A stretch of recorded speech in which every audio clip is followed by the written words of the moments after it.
আরও একবার প্রমাণ করলো যে পশ্চিমবঙ্গে আইন শৃঙ্খলা পরিস্থিতি, গণতন্ত্র কোনোটাই কিছু নেই, অস্তিত্ব নেই, পুরোটাই উবে গেছে। মাননীয় বিপ্লব দেব, যিনি প্রাক্তন মুখ্যমন্ত্রী, সভা ছিল, উনি সভাতে পৌঁছানোর আগে তৃণমূল ওখানে খেলা হবে তার মঞ্চের উল্টো দিকে এইসব গান টান চালাচ্ছিল। রাজনৈতিক সৌজন্যতা পর্যন্ত এরা জানে না। একজন প্রাক্তন মুখ্যমন্ত্রী ভাষণ দিচ্ছেন, লাগাতার নানা ধরনের সিনেমার গান, চটুল গান, এগুলো সেই মাইক থেকে, যে মাইক থেকে তৃণমূলের খেলা হবে এবং তৃণমূলের বিভিন্ন সব গান বাজছিল, সেই সেখান থেকে বাজানো হতো। আমাদের কর্মীরা প্রতিবাদ করায় সেটা সাময়িকভাবে বন্ধ হয়। উনি ভাষণ দিয়ে সেখান থেকে চলে যান। কেন বিজেপির কর্মীরা প্রতিবাদ করেছে এই অভিযোগে বিজেপির মঞ্চ, চেয়ার সমস্ত কিছু দাউ দাউ করে জ্বালিয়ে দেওয়া হয়। প্রশ্ন হচ্ছে, একজন মুখ্যমন্ত্রী সভা, তার মঞ্চ জ্বলছে, এটা তো মুখ্যমন্ত্রী থাকা অবস্থাতেও হতে পারত। প্রাক্তন মুখ্যমন্ত্রী তিনি সুরক্ষিত নন, তাহলে সেই রাজ্যে কি আদৌ আইন কানুন বলে কিছু আছে? মাননীয় স্বরাষ্ট্রমন্ত্রী পশ্চিমবঙ্গ কেন গোটা দেশ সম্পর্কে তার সমস্ত তথ্য থাকে, ওনার কাছে সব খবরই আছে। ফেডারেল স্ট্রাকচারে যে সরকার থাকে, রাজ্য সরকার, তা আইন শৃঙ্খলা তার দায়িত্ব। আমাদের মুখ্যমন্ত্রী যদি এতটা অপদার্থ হয়, তো অপদার্থ মুখ্যমন্ত্রীকে আপনি কাকে দিয়ে পদার্থ বানাবেন? অপদার্থ সহজে পদার্থ বানানো যায় না। প্রতিবাদ, তীব্র প্রতিবাদ। এই প্রতিবাদের জন্যই আমরা এসেছি, কারণ যেভাবে গতকাল একটা সভা মঞ্চকে অগ্নিসংযোগ করা হয়েছে, ভারতবর্ষ গণতান্ত্রিক রাষ্ট্র, সেই রাষ্ট্রে এটা কখনোই হতে পারে না। পিপিলিকার পাখা ওঠে বরিবার তলে। সময় হয়ে গেছে, শুধু আর কয়েকটা মাস অপেক্ষা। বাংলার মানুষ তৈরি। এদের যে অত্যাচার, নিপীড়ন, শোষণ, বঞ্চনা, দিকে দিকে অত্যাচার, এটা মানুষ কখনো বরদাস্ত করে না। মানুষ প্রতিবাদ মিছিল, অবশ্যই আমাদের প্রতিবাদ মিছিল, এই প্রতিবাদ মিছিলের মধ্য দিয়ে আমরা প্রতিবাদ করব যে বাংলায় আজকের ভারতীয় জনতা পার্টির কোনো কর্মসূচি করার কোনো অধিকার নেই। যেভাবে প্রত্যেকটা কর্মসূচির ক্ষেত্রে এরা বাধা সৃষ্টি করে, তার বিরুদ্ধে আমাদের প্রতিবাদ।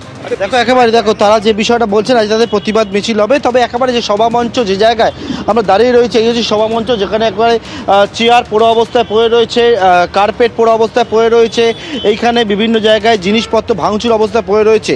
শুধু এগুলোই নয়, একেবারে ট্রাফিক সিগন্যালে এত এমনি অগ্নিকাণ্ডের ঘটনাটি ঘটে, আগুন লাগিয়ে দেওয়া হয়, তারপর ট্রাফিক সিগন্যালের যে আলো রয়েছে সেটা পর্যন্ত পুড়ে গেছে।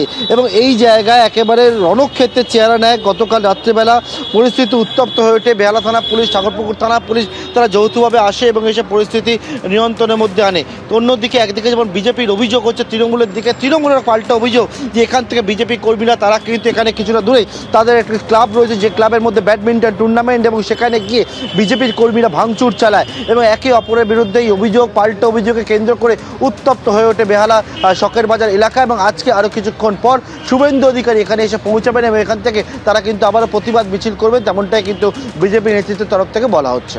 বিনাশকালে বিপরীত বুদ্ধি, ফ্রাস্ট্রেশন, তার জন্য গরিব মানুষ যে ডেকোরেটর আছে তার চেয়ার টেবিল সব ডেকোরেটরের, তো এইগুলো ভেঙেছে। কাউকে চাকরি দেওয়ার মুহূর্ত নেই মমতা ব্যানার্জির, কিন্তু মানুষের রোজগার খাওয়ার মুহূর্ত ওনার আছে। দাদাগারি দেখায় তো আসক্ত বিপ্লব দেবের সামনে। বিপ্লব দেবের তো সবার আগে প্রশ্ন করা উচিত। ত্রিপুরার মুখ্যমন্ত্রী ছিলেন বিপ্লব দেব। ও বিপ্লব বাবু, আপনার চাকরিটা কে খেয়ে নিল? মানিক সাহা জবাব দাও। ত্রিপুরা বিজেপি বিপ্লব দেবের মুখ্যমন্ত্রীর চাকরি খেলো কেন? ত্রিপুরা বিজেপি জবাব দাও। এই যে বিপ্লব দেব এই কথাগুলো বলছেন, ঘুরিয়ে কি আসলে ওনার নিজের দলকেই ব্যঙ্গ করলেন? গতকালকে শখের বাজারের ঘটনা খারাপ, ঘটনাটা ঘটিয়েছে বিজেপি।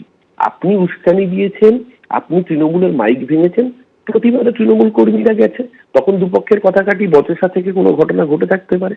আর বিপ্লব দেব এত বড় বড় কথা না বলে চাকরি নেওয়ার নিয়ে, বিপ্লব দেবের চাকরিটা কে খেলো আগে সেই প্রশ্নের জবাব ত্রিপুরা বিজেপির কাছে চান। বিপ্লব দেবকে মুখ্যমন্ত্রী থেকে ডিমোশন করি এখন পশ্চিমবাংলা পাঠিয়েছে অবজারভার করে, আর ত্রিপুরার মুখ্যমন্ত্রী বসে বসে মজা দেখছেন।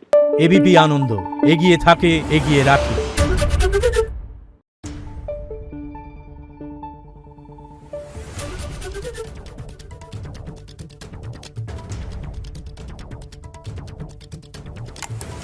Thank you.